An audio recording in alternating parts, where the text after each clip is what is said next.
Hello guys, नमस्कार, welcome है, स्वागत है फिर से आप सभी का। लगातार जारी है हमारा YouTube channel CG computers Raipur से आप देख पा रहे हैं। सब्जेक्ट जैसे कि आप जानते हैं मॉडर्न हिस्ट्री जारी है, चल रहा है। और इसमें टॉपिक जो हम चुने हैं वो है 18वीं शताब्दी में, 18th सेंचुरी में नए जो राज्य हैं उनकी स्थापना के बारे में हम बात कर रहे हैं। और उस क्रम में आज लेके आए हैं 8वां भाग, पार्ट 8। और चलिए फिर बातें करते हैं क्या चल रहा है भाई साहब। तो जैसा कि आप जानते हैं कौन सा अभी राज्य चल रहा है, किस राज्य की हम बातें कर रहे थे, तो हम बातें कर रहे थे मराठा राज्य की। ठीक है, किसकी बातें कर रहे थे? मराठा राज्य की बातें कर रहे थे। ठीक है, तो थोड़ा मैं चलता हूँ पिछला क्लास मैंने क्या क्या कहा है। ठीक है, क्या क्या मैंने बातें की, हम क्या क्या पढ़े हैं, और थोड़ा फ्लैशबैक में चलते हैं, फिर वहां से फिर कंटिन्यू हम करेंगे। मराठा राज्य का जो कॉन्सेप्ट लेके आने वाले वो कौन है भाई साहब? वो है आपके शिवाजी महाराज, छत्रपति शिवाजी महाराज। यहाँ पर आपने देखे थे क्या भाई साहब, मराठा राज्य। और मराठा राज्य का कॉन्सेप्ट लेने वाले हैं, लेके आने वाले हैं, वो कौन है? छत्रपति शिवाजी महाराज। ठीक है,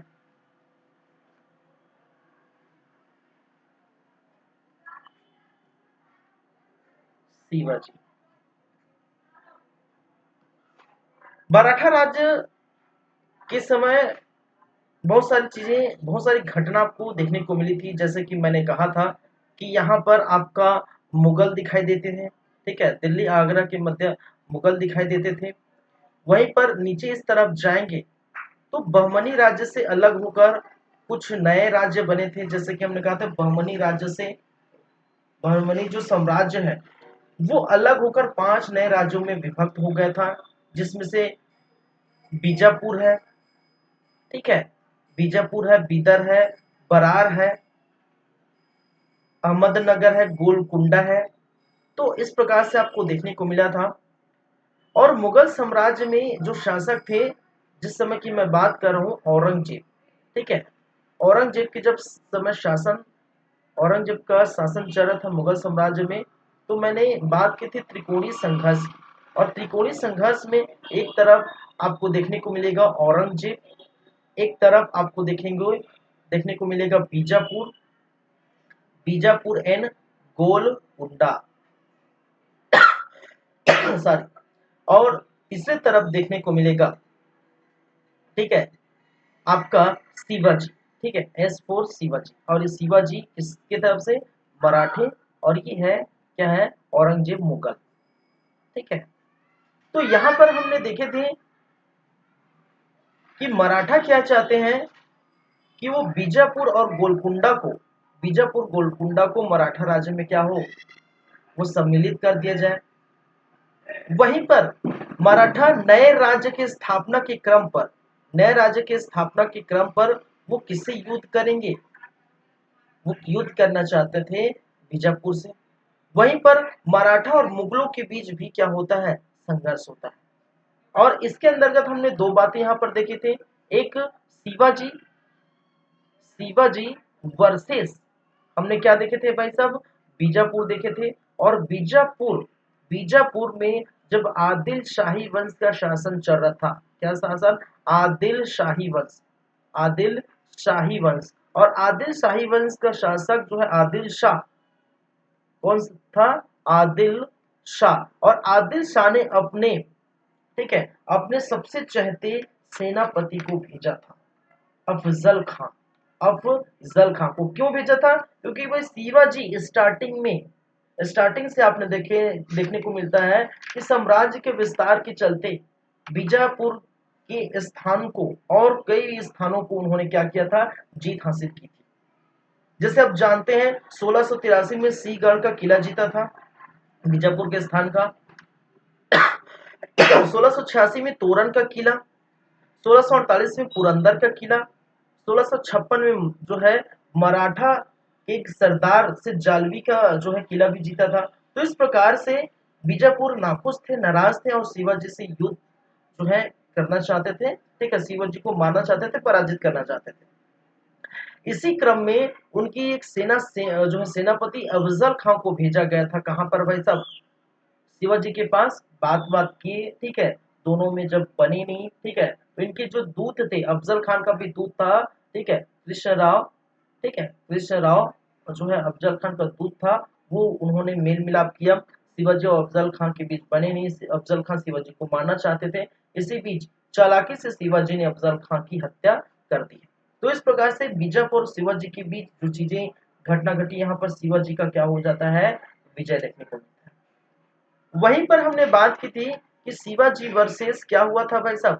शिवाजी कहने का मतलब है मराठा वर्सेस क्या हुआ था? मुगल हुआ था। अब मुगल के जो शासक हैं औरंगजेब, मैंने बात की थी औरंगजेब, और औरंगजेब ने अपने 20 सेनापति, जिस सेनापति का नाम है शाइस्ता खान, और इसी शाइस्ता खान को सबसे पहले शिवाजी के पास भेजा।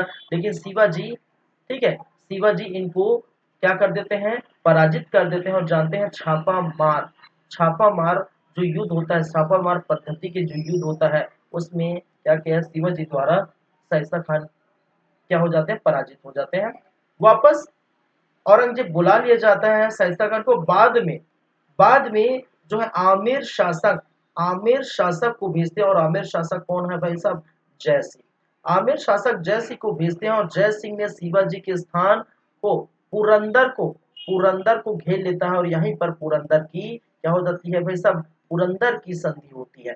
किसकी संधि है?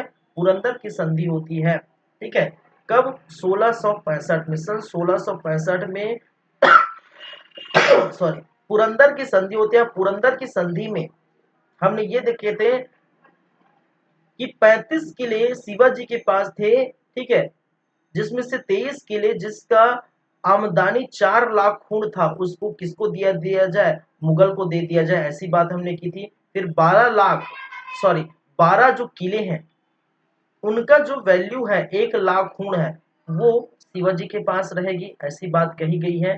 दूसरी बातें, 5,000 रुपया का जो उच्च मनसब किसको दे दिया जाएगा भाई साहब? शिवाजी को दे दिया जाएगा, ऐसी बातें भी कही गई इस संधि में, शर्त में। लेकिन शिवाजी ने अपने पुत्र संभाजी को क्या किया?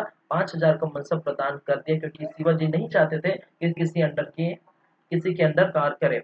तीसरी शर्तें थी कि जो शिवाजी है वो तो बीजापुर के खिलाफ लड़ रहे हैं। शिवाजी किसके खिलाफ लड़ रहे हैं भाई साहब? बीजापुर के खिलाफ लड़ रहे हैं। लेकिन बीजापुर के खिलाफ, ठीक है, लड़ेंगे, लेकिन शर्त ये है कि ये शिवाजी नेतृत्व किसका करेंगे? मुगल की तरफ से करेंगे। ठीक है, किसका नेतृत्व करेंगे भाई? मुगल की तरफ से लड़ेंगे। खिलाफ तो बीजापुर का ही रहेगा, लेकिन नेतृत्व किसका करना होगा? उसको मुगल का करना होगा। चौथी बात ये कही गई है कि आपको किसको? शिवाजी को आगरा आना पड़ेगा। ठीक है, आगरे के दरबार में आना पड़ेगा।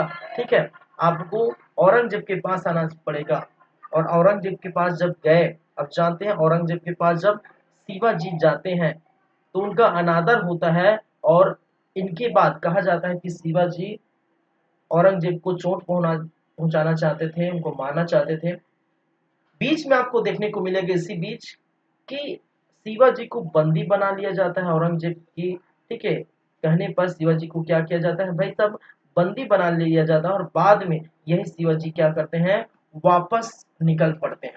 ठीक है, फरार हो जाते हैं। कहने का मतलब बंदी जो बनाया जाता है वहां से निकल जाते हैं। और निकलने के बाद एक नए राज्य, मराठा राज्य की स्थापना कर देते हैं। एक नए राज्य, किस राज्य की? मराठा राज्य की स्थापना कर देते हैं। सन 1674 पर इन्होंने क्या किया भाई साहब? राज्यभिषेक किया। ठीक है, जैसे निकले राज्यभिषेक किया और अपनी राजधानी बनाई, वो रायगढ़ को बनाई। रायगढ़ को राजधानी बनाई। ठीक है, 1600 जो है 74 में उन्होंने राज्यभिषेक किया, रायगढ़ को राजधानी बनी। और साथ ही साथ उन्होंने एक उपाधि धारण की। ठीक है, और उपाधि का नाम है छत्रपति। और यहीं से शिवाजी क्या कहलाए? छत्रपति महाराज कहलाए। यहीं से जितने भी आप देखेंगे वो क्या होंगे? वो छत्रपति के नाम से जाना जाएगा। ठीक है, तो हमने सॉरी, हमने देखे कि जो मध्यकालीन का जो समय है वो छत्रपति युग है, ठीक है, छत्रपति युग कहा जाता है। लेकिन बाद के जो आधुनिक काल हम देखेंगे वो पेशवाओं का युग होता है, ठीक है, तो वो हम भी बात हम करेंगे, फिलहाल अभी यही है। चलिए, तो पूरा हम ये सभी चीजें कल की क्लास में, कल के 1.5 घंटे क्लास में हम जो है पूरा देख चुके थे। तो 10 मिनट में इसको थोड़ा से ओवरव्यू मैंने दे दिया कि कैसा क्या चीजें हमने देखे हैं, ठीक है। वहीं पर हम अगर आगे बढ़ें तो आगे आपको देखने को मिलेगा शिवाजी का प्रशासन व्यवस्था हम देख पा रहे थे, देख रहे थे ना भाई, शिवाजी का प्रशासन व्यवस्था हम देखेंगे वो क्या क्या चीजें हैं वो हम देखने को मिलता है। याद रखिए, शिवाजी जब शासक बनता है, ठीक है, शिवाजी जब छत्रपति की उपाधि ये धारण करते हैं, उन्होंने ठान लिया, उन्होंने जितने भी लोग हैं मराठे हैं, जितने भी जो भारत के लोगों को वचन दिया कि आने वाले समय में, अभी तो फिर मुगल है, मुगल और अन्य जो राज्य वो साम्राज्य वो शासन कर रहे हैं, लेकिन आने वाले समय में ऐसा एक समय आएगा जहां पर हिंदू राष्ट्र बनेगा। तो हिंदू राष्ट्र बनने का, हिंदुओं की रक्षा करने का जो है इन्होंने वचन दिया था, ठीक है। चलिए, आज क्या हो गया भाई, बार बार खांसी आ रहा है। चलिए, तो आगे बढ़ते हैं। ये बातें हम जो है पिछले क्लास में कर चुके हैं, तो 10 मिनट का जो है ओवरव्यू आप देख सकते हैं, ये चीजें हुई थी, ये घटनाएं घटी थी। अब हम बात करेंगे शिवाजी का जो प्रशासनिक व्यवस्था है उसकी हम चर्चा करेंगे। तो जैसा कि आप जानते हैं, पिछले क्लास में मैंने कहा था प्रशासनिक व्यवस्था हम देखेंगे।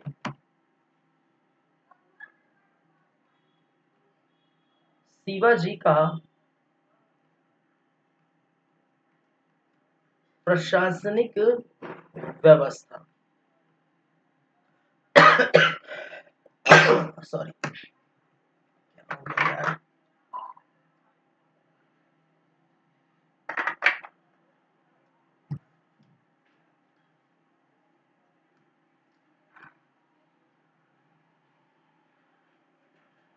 चलिए, प्रशासनिक व्यवस्था में हम 3 तरह के हम प्रशासन व्यवस्था हम देखेंगे। एक तो देखेंगे केंद्रीय प्रशासन, केंद्रीय प्रशासन व्यवस्था।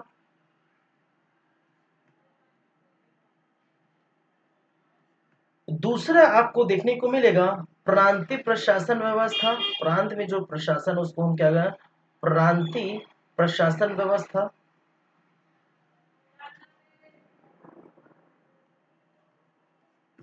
ठीक है। और इस केंद्रीय प्रशासन व्यवस्था के अंतर्गत और भी बहुत सारी चीजें हैं, ठीक है। इस केंद्रीय प्रशासन में एक तो जो सर्वो सर्वा रहेंगे वो क्या रहेंगे भाई साहब,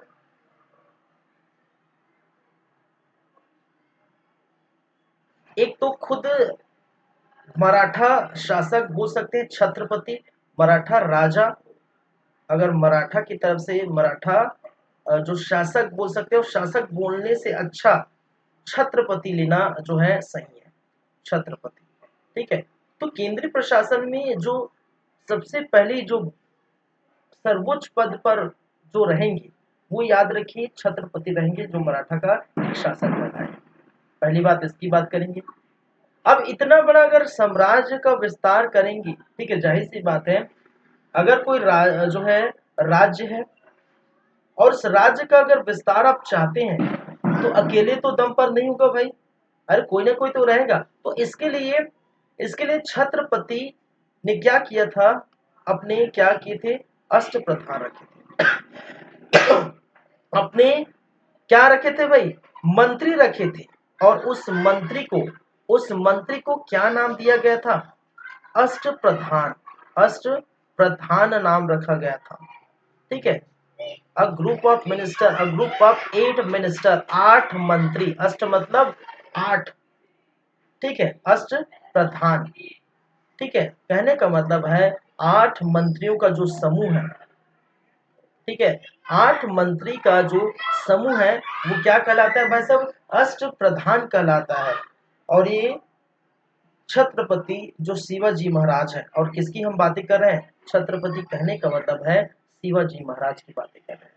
शिवाजी ने क्या रखा था भाई साहब, 8 जो है मंत्रियों का एक गुट रखा था, 8 मंत्रियों का एक क्या बोल सकते हैं ग्रुप रखा था। ठीक है, चलिए इसके बाद हम बात करेंगे इसी के अंतर्गत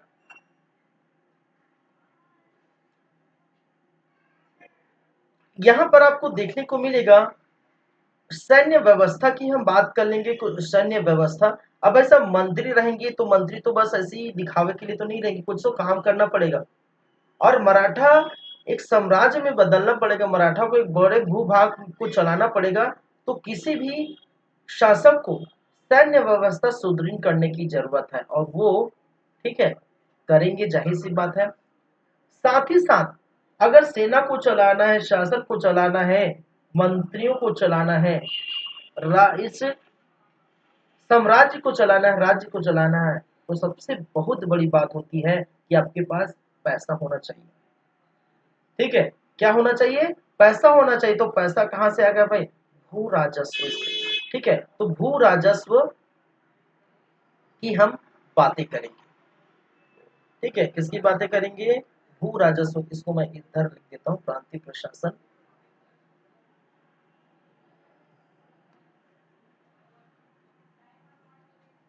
प्रांतीय प्रशासन।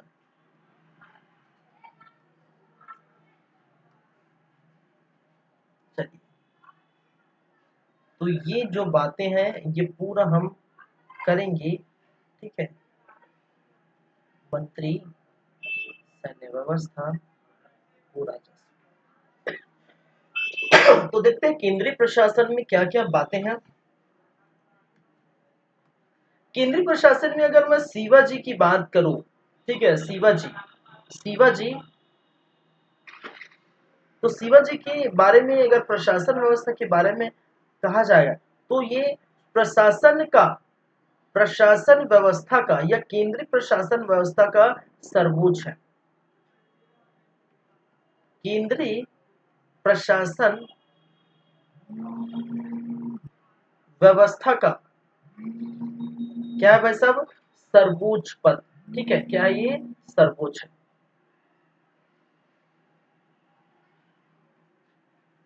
ठीक है, इसके अंतर्गत न्यायपालिका, न्यायपालिका, विधायिका, ठीक है, न्यायपालिका, विधायिका, कार्यपालिका, ये सारे आते हैं। कार्यपालिका, ठीक है, ये जितने भी कार्य होंगे ये खुद करेंगे। मैं ये नहीं कह रहा हूं कि इसके साथ साथ कोई और देखो न्यायाधीश और होंगे। ठीक है, लेकिन सर्वोच्च न्यायाधीश बोल सकते हैं, सर्वोच्च कार्यपालिका बोल सकते हैं, सर्वोच्च विधायिका बोल सकते हैं। वो कौन होंगे? वो शिवाजी होंगे। ठीक है, और साथ ही साथ शिवाजी के हेल्प करने हेतु, शिवाजी का हेल्प हेतु, हेल्प करने हेतु क्या होगा भाई साहब? हेल्प करने हेतु जैसे कि मैंने कहा अष्टप्रधान, अष्टप्रधान की क्या की जाती है? अष्टप्रधान की, ठीक है, क्या की जाती है? व्यवस्था की गई थी। अष्टप्रधान की क्या की गई थी? व्यवस्था देखने को मिलती। अष्टप्रधान कहने का मतलब है 8 मंत्री है। याद रखिए छत्रपति की बात आती है, अगर छत्रपति की बात करते हैं तो छत्रपति, ठीक है, एक प्रकार का क्या होगा भाई साहब? छत्रपति एक प्रकार का बोल सकते हैं, एक वंशानुगत बोल सकते हैं। कहने का मतलब ये जो छत्रपति होगा, ठीक है, वो पूरी तरह से बोल सकते हैं स्थायी रूप से, ठीक है, पूरी तरह से बोल सकते हैं एक स्थायित्व प्रदान करता है। स्थायी रूप से ये क्या, जो भी राजा होंगे वो क्या होगा? छत्रपति बन सकते हैं। लेकिन जो 8 प्रकार जो है प्रधान है, 8 मंत्री हैं, उस 8 मंत्री या अष्ट जो प्रधान है, उस अष्ट प्रधान के बारे में याद रखिए। जो अष्ट प्रधान है, ठीक है, वो पूरी तरह से वंशानुगत नहीं है। ठीक है, पूरी तरह से क्या है? वंशानुगत नहीं था। ठीक है, कहने का मतलब उनके अगर हम देखेंगे पेशवा बनेंगे, ठीक है, अभी बहुत सारे मंत्री का नाम आएगा। ठीक है, तो उसी के जो वंश के व्यक्ति या उसी के लोग को, ठीक है, ये क्या नहीं बना सकते? अष्टप्रधान में नहीं रख सकते। और नहीं, ठीक है, और नहीं ये जो है पूरी तरह से स्थायी रहेंगे, कभी भी इसको खत्म किया जा सकता है। चलिए ठीक है, आगे बढ़ते हैं। तो 8 मंत्री की बात करते हैं, अष्टप्रधान की बात करते हैं। शिवाजी के अष्ट प्रधान कौन कौन से भाई साहब, तो उसकी हम चर्चा कर लेते हैं।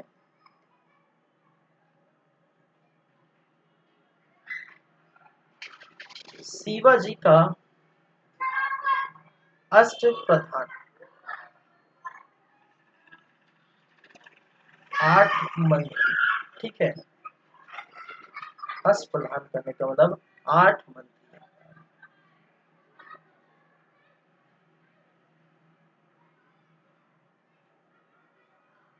वो 8 मंत्री कौन कौन से हैं सॉरी, वो हम देखेंगे। तो सबसे फर्स्ट है पेशवा, एक पद है पेशवा का पद, और पेशवा का पद एज अ प्रधानमंत्री जैसा होता है, प्रधानमंत्री, ठीक है, एज क्या है, लगभग प्रधानमंत्री के टाइप होता है। कौन सा पद, पेशवा का पद।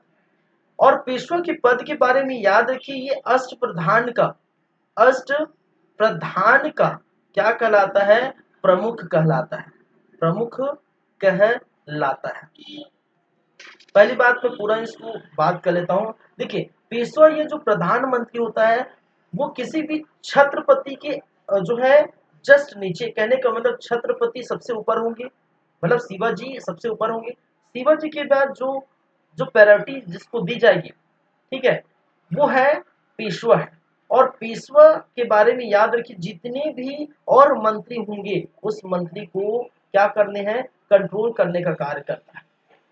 पेशवा का अधिकार क्षेत्र बहुत बड़ा होता है, ठीक है, उनको उनको सैनिक असैनिक सभी मामले जो है इसके अंतर्गत आते हैं।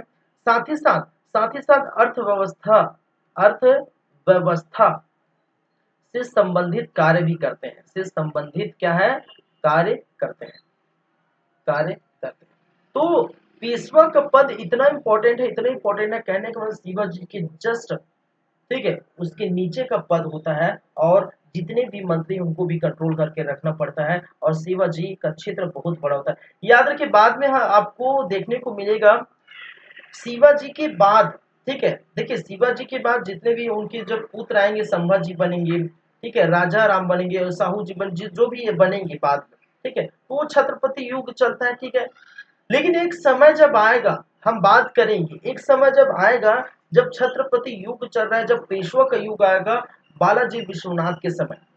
तो बालाजी विश्वनाथ जब पेशवा बनते हैं, उनको जब साहू के समय पेशवा बनाया जाता है, तो सभी जितने भी शक्ति है छत्रपति से भी ज्यादा शक्ति उनके पास आ जाती है एक तरह से, ठीक है, पेशवा का शक्ति पूरी तरह से बोल सकते हैं छत्रपति से ज्यादा जो है भारी पड़ जाता है, उनसे भी हावी पड़ जाता है।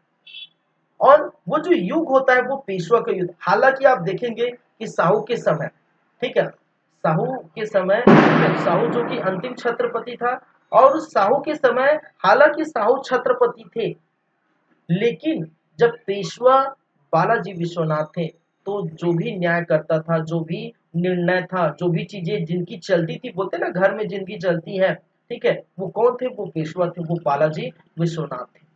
तो इनका पद बहुत ही प्रमुख था। ये पेशवा का पद, हालांकि आपको ये भी जो है बाद में पता चलेगा, जो कि पेशवा का पद है वो बाद में इनके संभाजी ने खत्म कर दिए थे, ठीक है, संभाजी जब आए संभाजी का जो है पुत्र संभाजी, तब ये पेशवा के पद को ही, पूरे अष्ट प्रधान को ही खत्म कर दिए थे, नष्ट कर दिए थे कि वैसे अष्ट प्रधान हम रखेंगे नहीं। लेकिन जब साहू जी आते हैं तो अष्ट प्रधान को रखे नहीं खाल, लेकिन पेशवा के एक पद को रखा था क्योंकि बहुत इंपॉर्टेंट था, उनके हर कार्य में हेल्प करता था छत्रपति की। इसी कारण से पेशवा का जो पद है वो फिर से लाया गया था साहू जी के समय, लेकिन पेशवा का पद उस समय छत्रपति से ज्यादा औधा माना जाता है, इसलिए जो पेशवाओं का युग इसको हम कहते हैं। चलिए हम वो जब बात आएगी तब हम देखेंगे, फिलहाल इसको याद रखें कि पेशवा जो प्रधानमंत्री होता है, ठीक है, वो बहुत प्रमुख होता है, शिवाजी के अष्ट प्रधान का सबसे प्रमुख व्यक्ति, और 8 जितने भी अष्ट प्रधान का जो है जो मंत्री और होंगे उन मंत्रियों का जो है क्या करता है, उस मंत्रियों को कंट्रोल करने का कार्य करता है। चलिए दूसरी बातें हैं अमात्य, अमात्य, और अमात्य या जिसको एक और नाम से जाना जाता है वो है क्या है, अज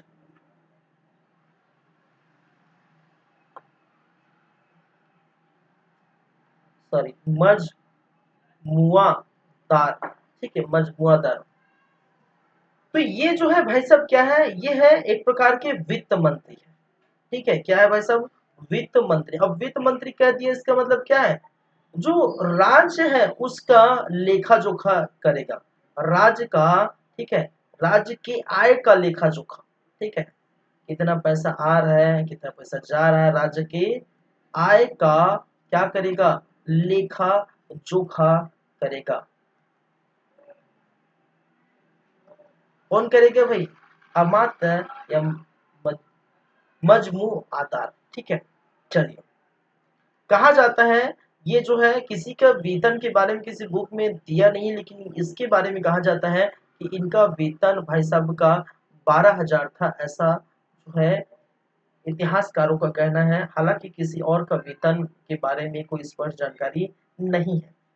चलिए, तीसरी हम बातें करें तो तीसरा जो मंत्री है उस मंत्री का नाम है सुमंत, सुमंत, या इसको एक और नाम से जाना जाता है, दबीर के नाम से जाना, सुबत, या एक और नाम से जानते हैं, या उसको कम करते हैं क्या भाई साहब, दबीर। सुमंत या दबीर क्या है, एक प्रकार का विदेश मंत्री है।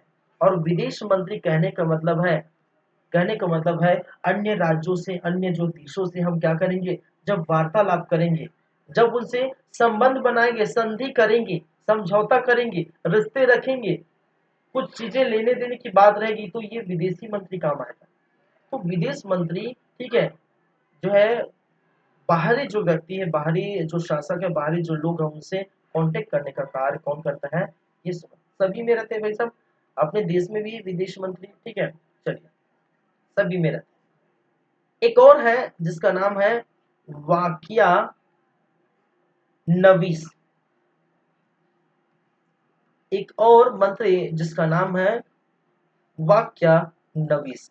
और इस वाक्या नवीस का कार्य क्या है भाई साहब, इस वाक्या नवीस का कार्य है कि राजा एवं, राजा कहने का मतलब छत्रपति, कहने का मतलब शिवाजी, ठीक है, राजा एवं जो स्थान है, राजा एवं राज्य के दैनिक जो भी दिनचर्या है, दैनिक कार्यों का, ठीक है, दैनिक कार्यों का क्या करना पड़ता है, दैनिक कार्य का लेखा जोखा करना पड़ेगा, ठीक है, कि राजा आज क्या काम कर रहे हैं, कहाँ जा रहे हैं, किससे मीटिंग रख रहे हैं, ठीक है, राज्य में क्या क्या हो रहा है, आज क्या क्या चीजें हुई है राज्य में, ठीक है। तो वो जो दैनिक कार्य है हर दिन वो नोट करके लिखेंगे भाई साहब, राजा का जो है अपॉइंटमेंट कहाँ है, राजा क्या करेगा, इस दिन क्या हुआ, ये क्या करना है, ठीक है। तो जो दैनिक कार्य होती है, दैनिक कार्य होंगी राज्य में, राजाओं के द्वारा किसी के द्वारा किया जाए, उस दैनिक कार्य को एक जो है डायरी में लिखेंगे भाई साहब, ठीक है। अगर राजा पूछेगा कि आज क्या हुआ, कल क्या हुआ, आप पूछेगा तो देखिए, ठीक है, तो जैसे ही वो पूछेंगे, ठीक है, कुछ होगा तो वो बताएंगे भाई साहब कि उस दिन ये हुआ महाराज, ठीक है। तो ये दैनिक कार्य को लिखने के लिए, लिखी जो है लिपिबद्ध करने के लिए ये रखा जाता है वाक्या नविश। चलिए, एक और है जिसको हम बोलते हैं चिटनिस, एक नाम जिस चिटनिस, इस चिटनिस को हम एक और नाम से जानते हैं, ये है सुरु नविस, और इसको सचिव के नाम से भी जाना जाता है। तो चिटनिस बोल सकते हैं, सुरुनविस बोल सकते हैं, या इसको बोल सकते हैं सचिव, ठीक है। चलिए, तो ये भाई साहब क्या है, ये राज्य की 8 मंत्रियों में ये जो पांचवा मंत्री है वो राज्य की पत्राचार, ठीक है, पत्राचार का कार्य करता है, ठीक है। तो राज्य की जो भी कार्य होंगी, ठीक है, उनमें फिर वो नोट करेगा, वो लिखेगा। रात्रि जो है राज्य की पत्राचार का कार्य कौन करता है, चिटनिस करता है। वहीं पर हम छठा की बात करें, सर ए नौबत, ठीक है। अरे भाई साहब, किसका नौबत आ गया, किसका नौबत आ गया, सर ए नौबत। चलिए, सर ए नौबत कोई और नहीं, नाम आप इस प्रकार से देख रहे हैं, बस याद रखिए, एक प्रकार का सेनापति रहता है, ठीक है, कहने का मतलब है सेना प्रधान रहते हैं, सेना का प्रमुख रहता है। और सेना का प्रमुख कहने का मतलब है ये क्या करेगा, सेना की भर्ती कराएगा, सेना की भर्ती की बातें करेगा, सेना के वेतन की बातें करेंगे, सेना की, ठीक है, वेतन को देखेगा, ठीक है, किसका कितना वेतन आया जो भी है, ठीक है, सेना की सामग्री का प्रबंध करेगा, अरे भाई सामग्री, वेशभूषा, सामग्री का प्रबंध, साथ ही साथ खाने पीने, ठीक है, युद्ध में जाने के लिए जो भी सामग्री होते हैं, खाने पीने का जो भी है, ठीक है, सभी चीज का क्या करेगा ये जो है कंट्रोल इंडिया हैंड में रहेगा। सेनापति, सर ए नौबत, ठीक है। चलिए एक और पद 7वें नंबर की हम बात करेंगे, पंडित राव, ठीक है भाई साहब, क्या है, पंडित राव। और ये पंडित राव का जो पद है वो क्या है, वो धर्म से रिलेटेड एवं जो दान से रिलेटेड बातें हैं, ठीक है, धर्म एवं दान विभाग का क्या होता है, प्रमुख होता है, ठीक है। तो धर्म से जो है रिलेटेड बातें होगी या दान से रिलेटेड बातें होगी, ठीक है, तो वो कौन करेगा, वो कौन करेगा, वो पंडित राव करेगा, ठीक है। चलिए और सबसे अंतिम में 8वां न्यायाधीश होते हैं, ठीक है, न्यायाधीश होते हैं। और न्यायाधीश का मतलब आप जानते हैं, अरे न्यायाधीश क्या करेगा भाई, क्या करेगा, न्यायकर्ता होगा। लेकिन आपको ये भी पता होना चाहिए सर्वोच्च न्यायकर्ता कौन होगा, सर्वोच्च न्यायकर्ता कौन होगा भाई, वो होगा छत्रपति, या छत्रपति कहने का मतलब है शिवाजी। सर्वोच्च न्यायकर्ता कौन होगा, वो छत्रपति हो। तो छत्रपति या शिवाजी तो महाराज हर समय तो हर जगह जो है उपलब्ध नहीं हो सकते ना, अरे भाई कहीं और हो रहा है तो जो है उपलब्ध थोड़ी हो सकते हैं, तो नहीं हो सकते, तो वो जो है वहां पर जो भी न्यायाधीश रहेंगे वो न्याय करेंगे, ठीक है। तो ये भी याद रखिए सर्वोच्च न्यायाधीश शिवाजी होते हैं, लेकिन न्यायाधीश का काम किसी और को सौंपा गया है। चलिए तो जैसा कि मैंने कहा कि शिवाजी के अष्ट प्रधान के बारे में हम बातें कर रहे थे, इसको फिर से मैं रिपीट कर देता हूँ क्या क्या बातें हमने की है, ठीक है। तो पेशवा प्रधानमंत्री का पद या पेशवा या प्रधानमंत्री का अष्ट प्रधान का प्रमुख कहलाता है, सभी जो है मंत्रियों को क्या करता है, कंट्रोल करता है, अर्थव्यवस्था इनके साथ रहती है, ठीक है, इनके संबंधित कार्य है। और शिवाजी के जस्ट समीप इनका कार्य रहता है, जस्ट नीचे इनका कार्य रहता है। अमात्य मजमू आदात वित्त मंत्री होते हैं, राज्य के आय का जो लेखा जोखा यही करेगा भाई सब, कितना पैसा आ रहा है, कितना जा रहा है, कुछ क्या हो रहा है, कौन कितना पैसा खर्चा कर रहा है राज्य के आय का, ठीक है। या चलिए इनका वेतन बताया गया है 12,000। हालांकि मैंने ये भी कहा है कि किसी और जो है मंत्रियों का वेतन किसी बुक में लिखा नहीं गया, लेकिन एनसीईआरटी में जो है आपको देखने को मिलेगा जो इनका वेतन 12,000 लिखा है। ये इससे कोई मतलब नहीं पड़ता कि इसका वेतन कितना है, क्या है, ऐसा कुछ क्वेश्चन पूछेगा नहीं, भले मैं लिख दिया हूँ, ठीक है। बस आपको क्वेश्चन किस प्रकार से पूछा जाता है कि शिवाजी के जो है अष्ट प्रधान में वाक्यान्वित का कार्य इनमें से थे, वगैरह वगैरह 4 ऑप्शन रहे। यह शिवाजी के अष्ट प्रधान में, ठीक है, सुमंत या दबीर के कार्य इनमें से है, ये वो, ठीक है। तो ये ऐसा वो रहेगा, और ऐसा जो है ये कितना वेतन था, कहाँ कौन गया वगैरह नहीं हुआ। इनके जो है नाम और किस विभाग से संबंधित रखते हैं बस यही याद रखिए। सुमंत या दबीर विदेश मंत्री, वाक्यान्वित राजा या राज्य के जो दैनिक कार्य है उनका लेखा जोखा करेगा। चिटनीस राजकीय पत्राचार कार्य है। सर ए नौबत, ठीक है, सर इन नौबत जो है वो कौन है भाई साहब, वो है एक सेनापति है, सेना का प्रमुख होता है। पंडित राव धर्म एवं दान विभाग का प्रमुख, और न्यायाधीश हम जानते हैं न्यायकर्ता। और हालांकि मैंने कहा कि सर्वोच्च न्यायकर्ता छत्रपति महाराज शिवाजी ही रहेंगे, ठीक है। चलिए अब बात करते हैं आगे। ये तो हो गया, देखिए ये तो हो गया आपका केंद्रीय प्रशासन में जो है हम इसकी और इसकी बात कर रहे हैं, ठीक है। अब बात करेंगे सैन्य व्यवस्था की, ठीक है, किसकी बात करेंगे, सैन्य व्यवस्था की। लेकिन उसके पहले मैं थोड़ा सा प्रांतीय व्यवस्था प्रशासन को मैं बात कर लेता हूँ। केंद्रीय के बाद हम प्रांतीय देखते हैं, लेकिन जो है थोड़ा सा मैं इसको बात कर लेते हैं, इसको हटा ही देता हूँ। फिर सैन्य व्यवस्था और भू राजस्व व्यवस्था एक साथ हम बातें करेंगे, ठीक है। चलिए तो प्रांतीय प्रशासन जैसे क्रेन, अब देखिए अगर मैं प्रांतीय प्रशासन की बात करूं, थोड़ा सा है प्रांतीय प्रशासन की बात करूं तो प्रांतीय प्रशासन कहने का मतलब है केंद्रों को कई प्रांतों में क्या किया गया था, बांटा गया था। ठीक है, केंद्र को कई प्रांतों में क्या किया गया था, विभाजित किया गया था। और मुख्यतः यहाँ पर 3 प्रांत नजर आते हैं। कितने प्रांत में विभाजित किया गया था, 3 प्रांतों में। ठीक है, 3 प्रांतों में क्या गया था भाई साहब, विभाजित किया गया था। किसको, केंद्र को। और इसमें से जो प्रांत का नाम सामने आता है, एक है उत्तरी प्रांत, एक को हम कहते हैं उत्तरी पर प्रांत, दूसरे को हम कहते हैं दक्षिणी प्रांत। ठीक है, दूसरा क्या कहलाता है, दक्षिणी प्रांत, दक्षिणी प्रांत। और तीसरा जो है दक्षिणी पूर्वी प्रांत। ठीक है, तीसरा है दक्षिणी पूर्वी प्रांत। तो ये हो गए आपके कितने प्रांत भाई साहब, ये हो गए आपके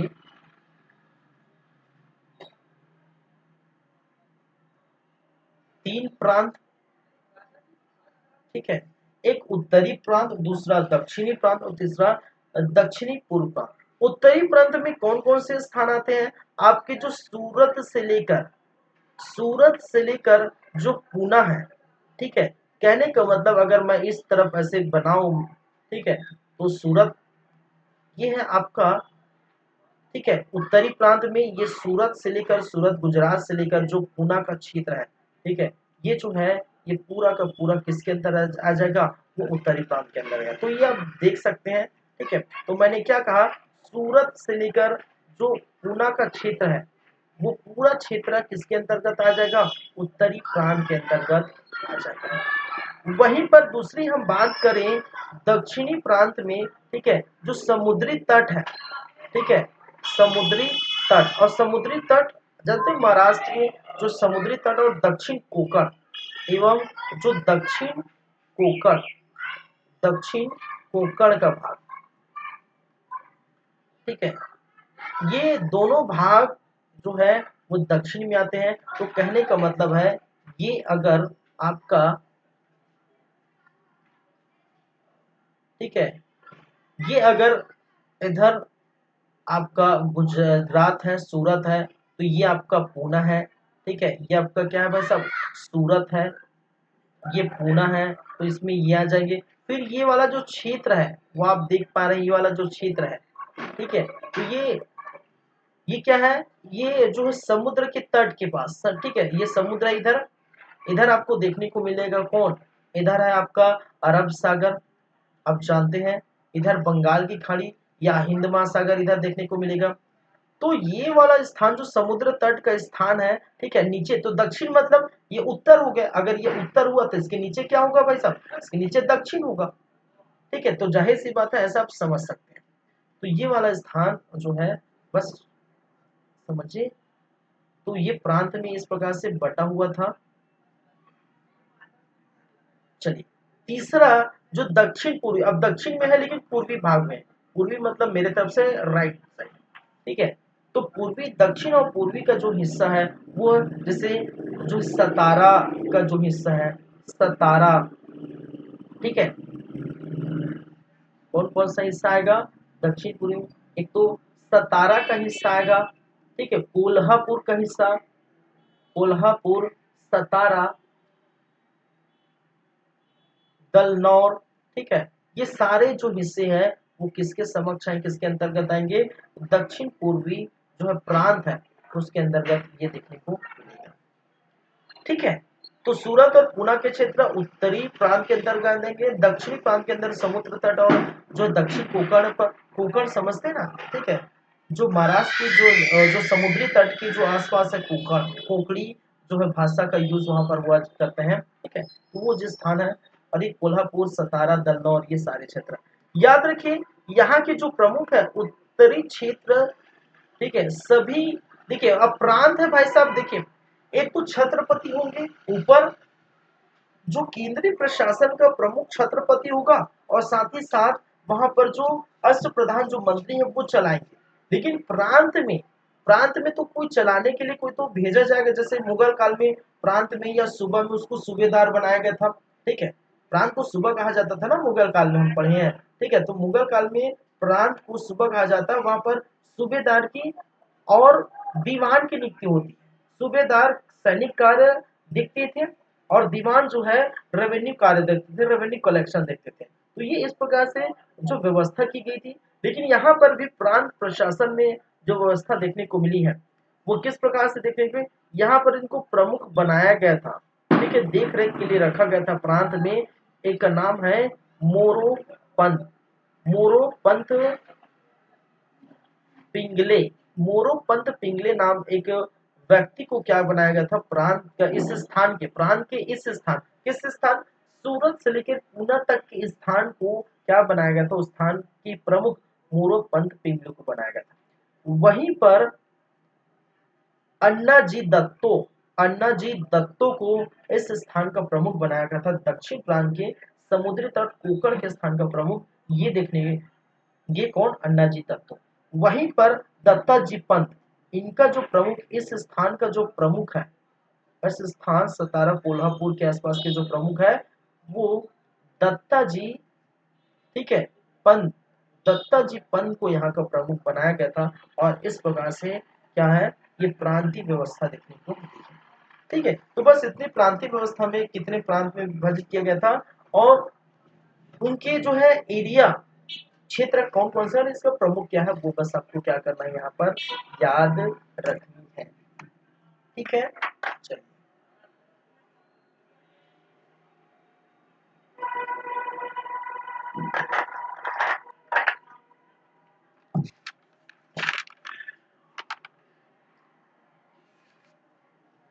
चलिए, मैं 2 मिनट में आ रहा हूँ, फिर हम बातें करेंगे, थोड़ा ब्रेक।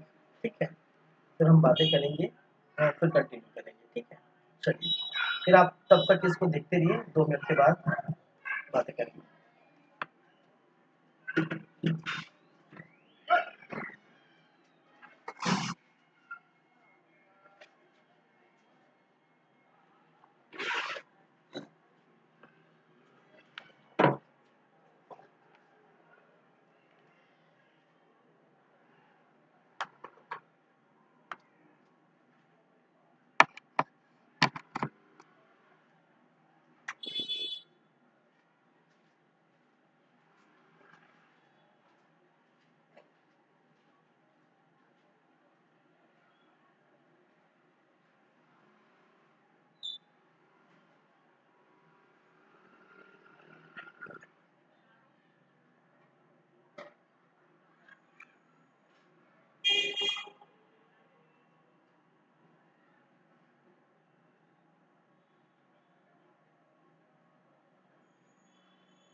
चलिए, फिर से वेलकम है, फिर से स्वागत है ब्रेक के बाद आप सभी लोगों का। तो जैसा कि आप जान रहे हैं, ये हम देख चुके हैं भाई। ठीक है, अब जो देखने वाले हैं वो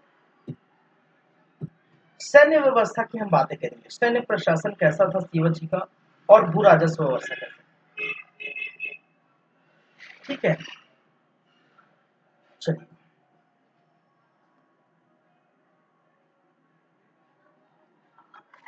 सैन्य,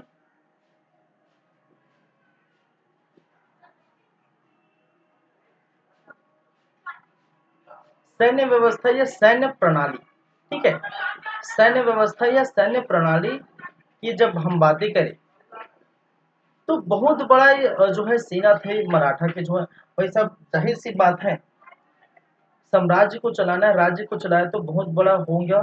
तो प्रमुख प्रमुख जो होंगे सैन्य व्यवस्था का जो प्रमुख होगा वो क्या होगा, ठीक है, वो होगा सर ए नौबत। याद रखिए जिसकी बातें मैं किया था, सर ए नौबत। ये सैन्य का जो प्रमुख होता है वो कौन होता है, सर ए नौबत होते हैं। और यहाँ पर आपको देखने को मिलेगा किस प्रकार से जो है सेना है, सेना किस प्रकार से रहेगी। एक तो पैदल सेना रहेगी, पैदल सेना रहेगी, और पैदल सेना को जो कई नाम से जाने जाते हैं। एक तो इसको पाइक कहते हैं, पाइक, या इसको पाइक भी कहते हैं, पायक, पायक या पाइक के नाम से जाना जाता है। दूसरा घुड़सवार सेना भी थे। कौन सा सेना भाई सब, घुड़सवार, घुड़सवार सेना थे। साथ ही साथ यहाँ पर नौसेना भी देखने को मिला था, नौसेना। अरे वैसा समुद्र के तट पर है मराठा, या मराठा स्टेट समुद्र के तट पर नौसेना रखेंगी, ठीक है, जाहिर सी बात है पैदल सेना, घुड़सवार सेना और नौसेना देखने को मिलता है। चलिए, घोड़ा या इसको अश्वसेना भी बोलते हैं। अरे घोड़ा मतलब अश्व ही बोला जाता है भाई, अरे बोला जाता है कि नहीं, ठीक है। तो इस घुड़सवार सेना या अश्व सेना में, ठीक है, कुछ और बातें हैं जैसे कि एक आपको देखने को मिलेगा पागा, पागा, ठीक है। पागा के बारे में याद रखिए, शिवाजी का याद रखिए, पहले लिख लेता, शिवाजी का क्या होता है, स्थायी सेना होता है भाई साहब, ठीक है। शिवाजी का स्थायी सेना होता है, वह लगभग 30,000 से लेकर 40,000 तक एक स्थायी सेना को हम क्या किस नाम से जानते हैं, पागा के नाम से जानते हैं, ठीक है। और यहाँ पर आपको देखने को मिलेगा, इसमें सबसे प्रमुख तो आप जानते हैं सर ए नौबत। अरे जो भी सेना है तो सेना का जितने भी सेना है उसका सबसे प्रमुख कौन होगा, वो कौन होगा, सर ए नौबत होंगे, ठीक है, सर ए नौबत होंगे।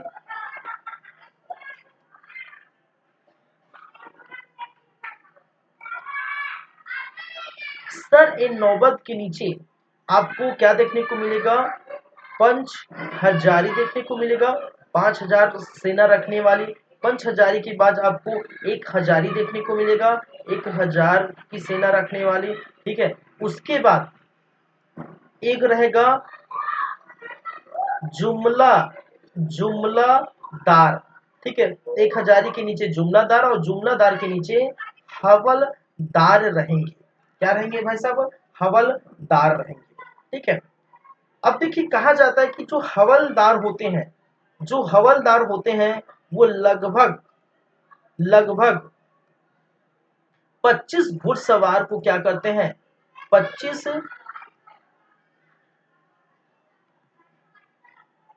चलिए यही लिख देता हूँ, 25 घुड़सवार, ठीक है, 25 घुड़सवार को क्या करते हैं, कंट्रोल करते हैं, समझेगा।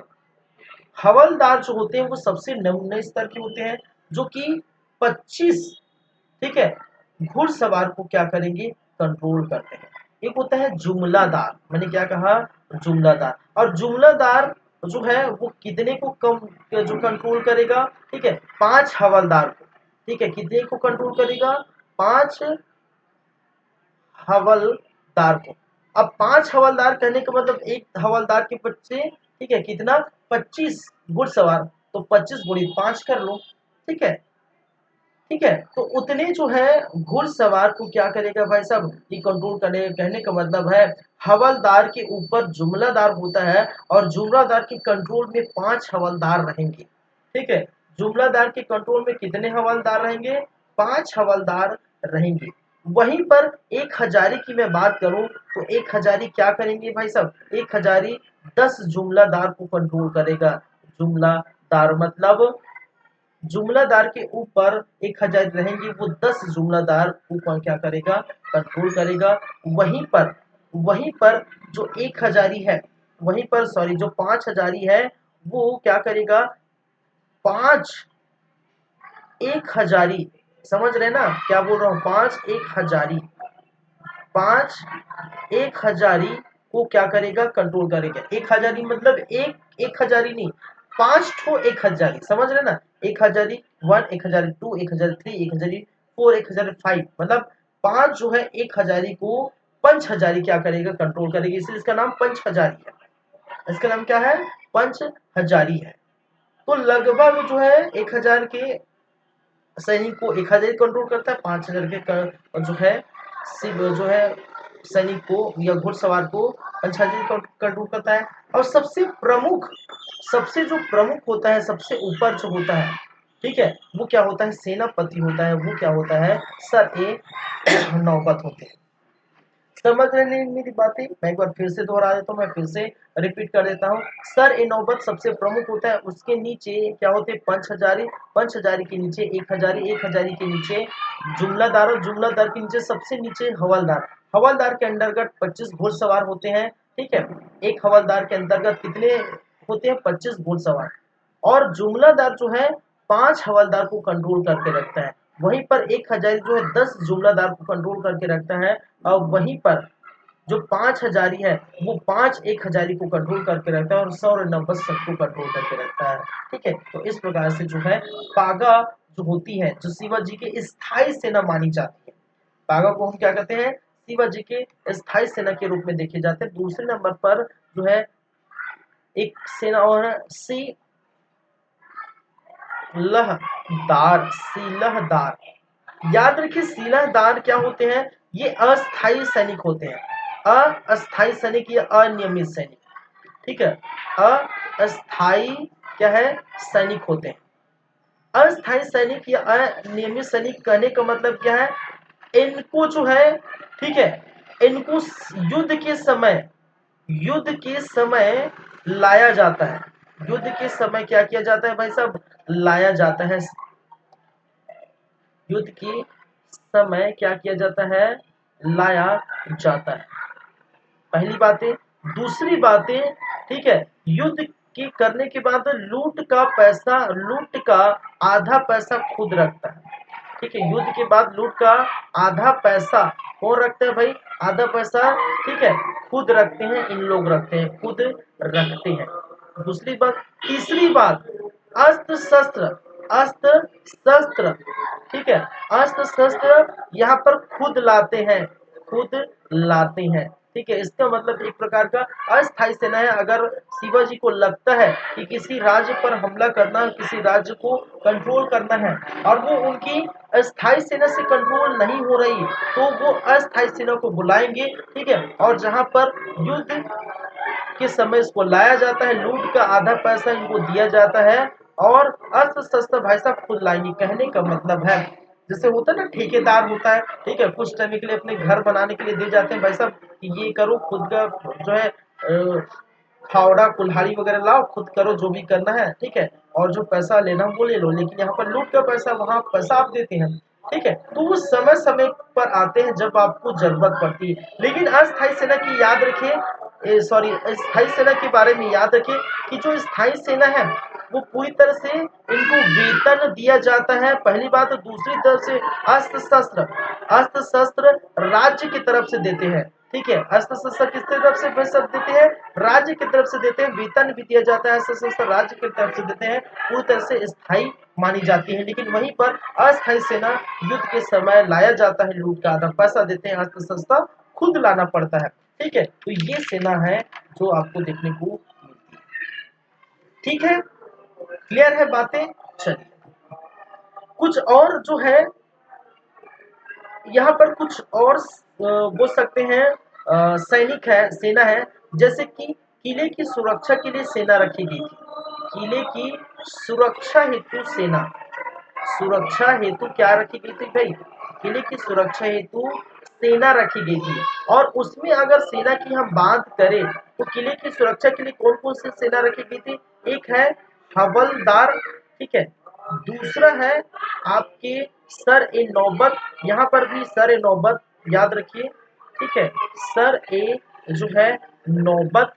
और तीसरा तीसरा ये क्या कहते हैं, सब निश।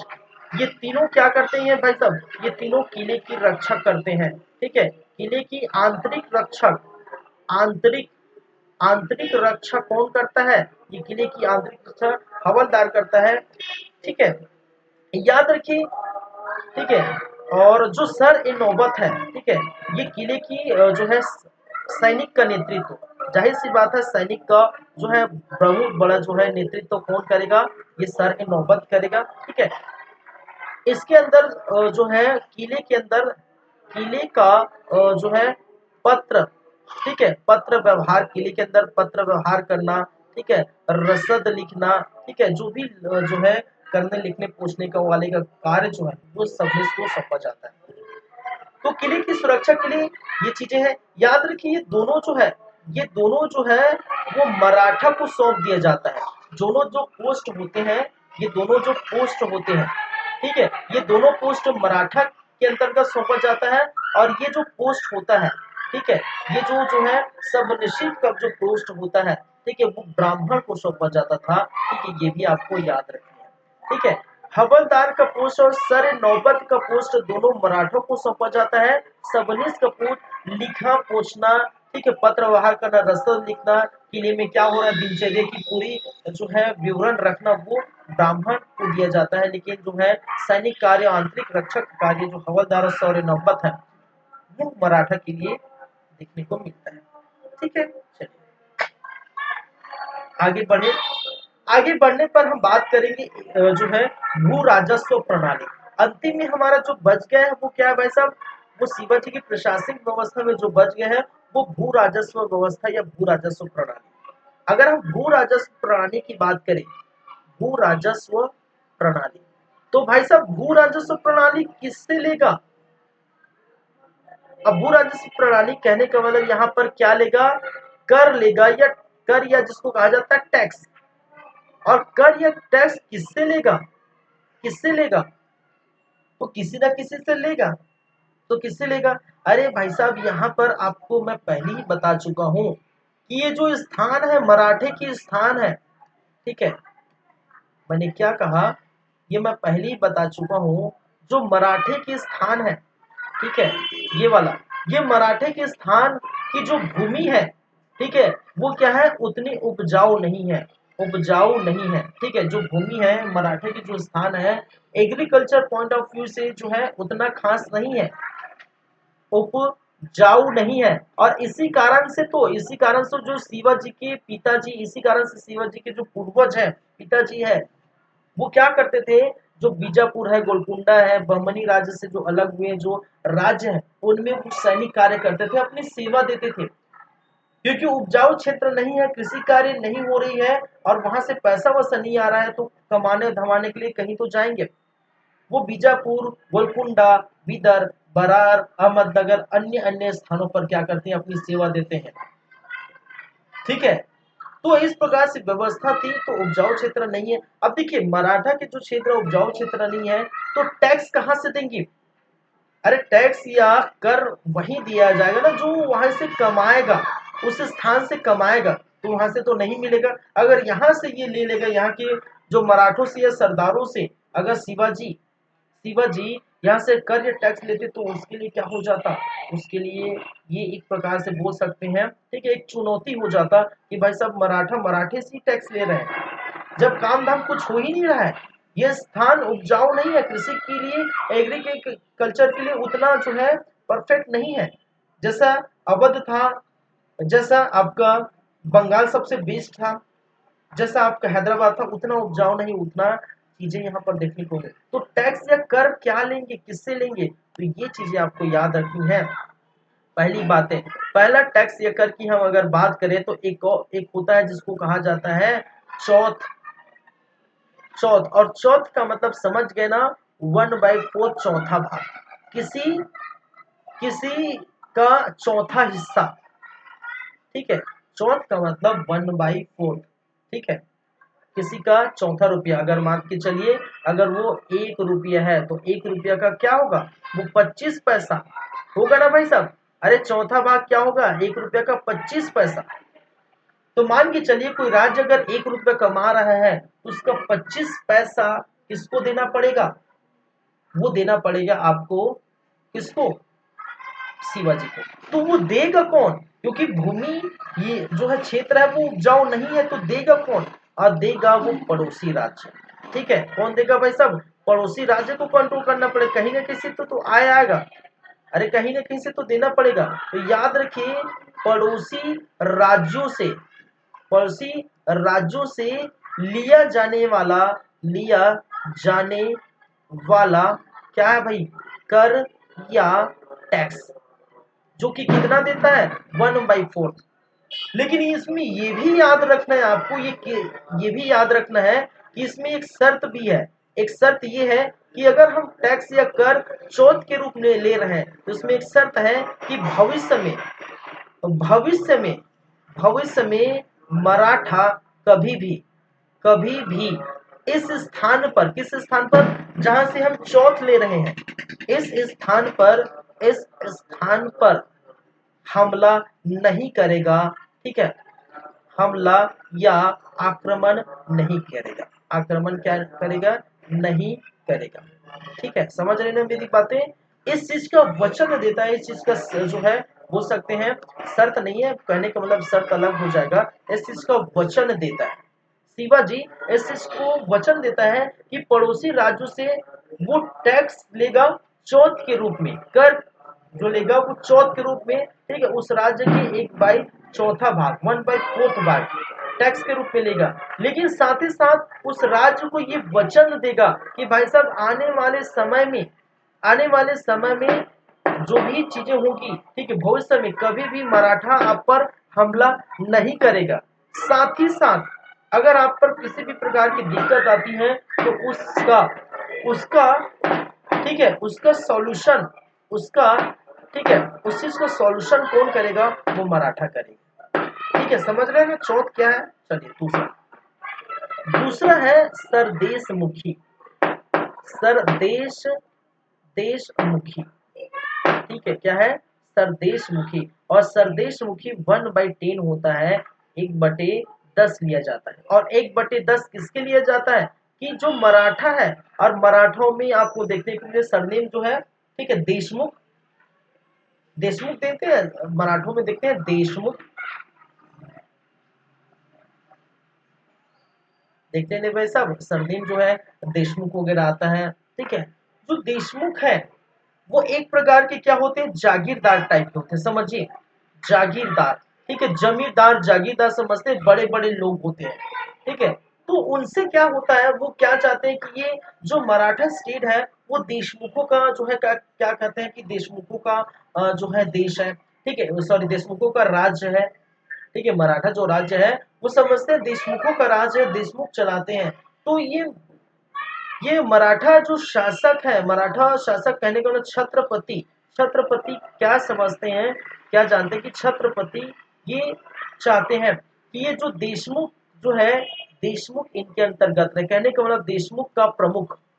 ठीक है, छत्रपति अपने आप को क्या समझते हैं, जानते हैं, छत्रपति जो है या शिवाजी देशमुख का प्रमुख मानते हैं अपने आप को, ये है देशमुख का क्या करते हैं, प्रमुख मानते हैं। और इस देशमुखों को सिक्योरिटी प्रदान करने के लिए, सुरक्षा प्रदान करने के लिए इनसे ही जो कर लिया जाता है 1/10 उनकी आय का, उनकी जो भी कमाएंगे धमाएंगे देशमुखों के, ठीक है, उनकी आयों का, ठीक है, जो कर लिया जाता है 1/10, उसी को हम कहते हैं सर देशमुखी। तो भू राजस्व प्रणाली कर या टैक्स व्यवस्था में आपको देखने, अब इसका मतलब जो मराठा के लोकल व्यक्ति है, मराठा के जो आम व्यक्ति है वो कर या टैक्स नहीं दे रहा है, क्योंकि भाई साहब वहां कुछ भी कार्य करने के लिए है ही नहीं। अब कुछ कार्य नहीं कर रहे हैं तो कहां से कर या टैक्स देंगे। ठीक है, तो चौथ के रूप में पड़ोसी राज्यों से टैक्स कर दिया जाता है, और भविष्य में ये वचन देते हैं कि भविष्य में आप पर कोई हमला, जो मराठा हमला नहीं करेगा। ठीक है, ये वचन देते हैं, इस वचन से चौथ 1/4 लिया जाता है। सरदेशमुखी देशमुखों का राज्य मराठा को कहा जाता है यहाँ पर देशमुख चलाते हैं ऐसा कहा जाता है, और छत्रपति को देशमुख के ऊपर मानते हैं, देशमुख का प्रमुख कहा जाता है।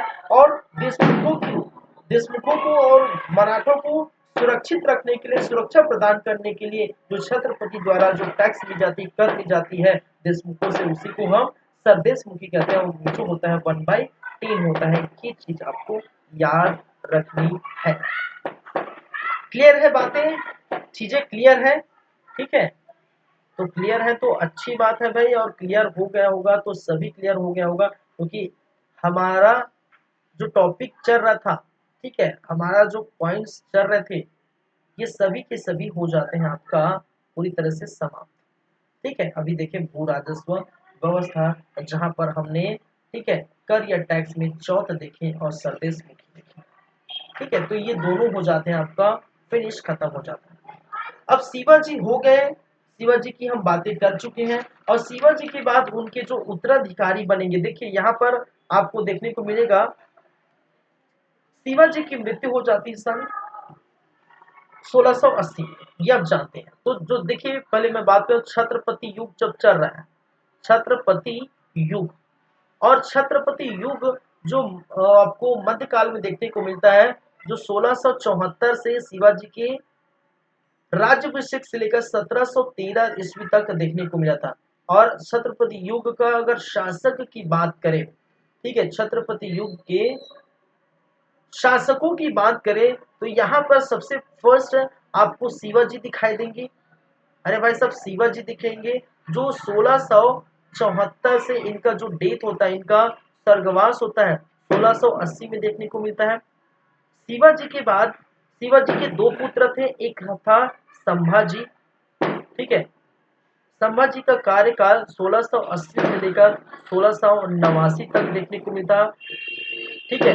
और संभाजी का छोटा पुत्र से, ठीक है, राजा राम थे, ठीक है, और राजा राम 1689 से लेकर 1700 देखने को मिला था, 1700 ईस्वी में। और राजा राम के बाद, ठीक है, राजा राम का भी पुत्र क्या थे, शिवाजी सेकेंड।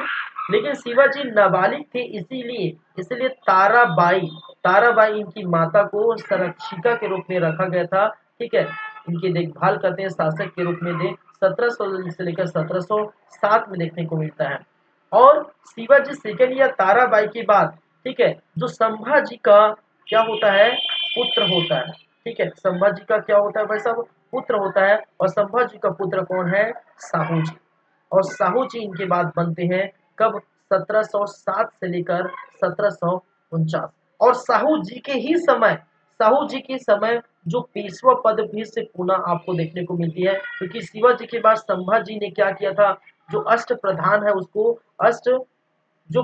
है उसको खत्म कर दिया था, ठीक है, और पेशवा का सब पदों को खत्म करते, बाद में पेशवा का पद पुनः साहू जी द्वारा जाता है। और बालाजी बालाजी विश्वनाथ को क्या बनाया जाता है भाई साहब, पेशवा बनाया जाता है। और बाद में आपको देखने को मिलता है साहू जी सबसे अंतिम छत्रपति थे, बाद में देखने को मिलता है पेशवाओं का युग चालू हो जाता है, क्योंकि बागडोर शासन की बागडोर, ठीक है, हालांकि वास्तविक शासक छत्रपति साहू जी थे, वास्तविक जो शासक थे वो छत्रपति थे, साहू जी थे।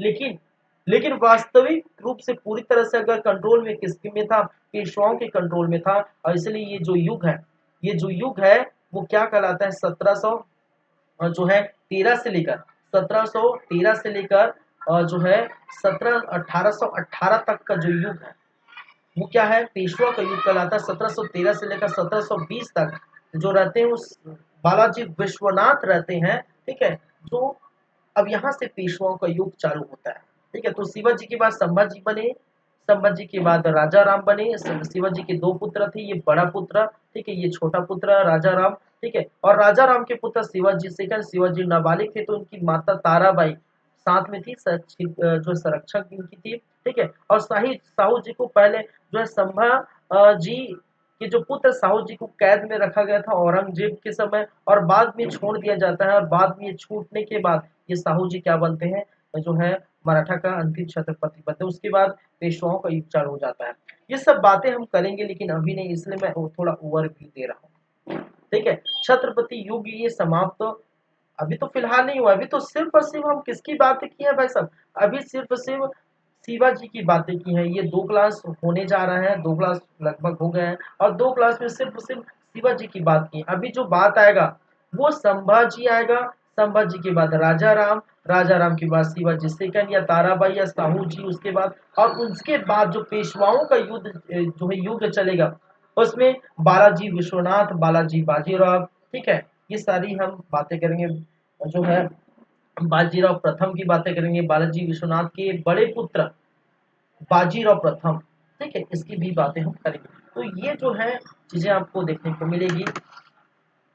तो आज की क्लास हम यहीं पर रखेंगे क्योंकि हम बातें कर चुके हैं बहुत सारी, ठीक है, और आपको इतना जो है याद रखना है। नेक्स्ट क्लास में, कल की क्लास में पार्ट 9 आएगा, ठीक है, पार्ट 9 आएगा। अभी तो जो है मराठा चल रहा है भाई साहब, जो भी जैसा चलने दीजिए, ठीक है। न्यू स्टेट का भी जो है पार्ट 9 आएगा और वहां पर पार्ट 9 और पार्ट 10 2 क्लास और लगेगी आपकी, कहने का मतलब मराठा का 2 क्लास और होगा उसके बाद, ठीक है। लगभग जो है न्यू स्टेट की बातें हो जाएगी, खत्म हो जाएगा, नए जो है स्टेट की बातें खत्म हो जाएगी। चलिए तो उस समय हम बात करेंगे। Thank you guys, thank you class, मिलते हैं नेक्स्ट टाइम। चलिए।